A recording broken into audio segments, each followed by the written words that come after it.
Guys, welcome to my channel, Wilfred Panela Vlog. Please like and subscribe and click the notification bell button. So good morning mga ka-workers. So ngayon magpa-plastering naman yung ating kamatya sa likod ng ating wall mga ka-workers. Bali medyo mataas-taas ito sa 4th floor simula sa ibabaw mga ka-workers. So ayan, ang ating tagahalo ay si Kabubot mga ka-workers.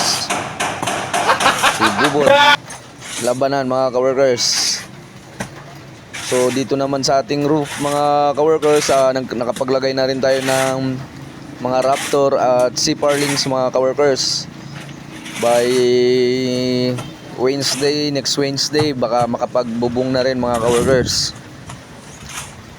So ayan, mag-isa lang muna si Kamatyas na nagpa-plaster ng ating wall. Dahil yung dalawang nag-apply na mga mason natin ay natakot at hindi na nagsipasukan dahil sa medyo mataas nga rin ng yung area. So thank you sa pag like and share. Thank you very much. Like and share and subscribe.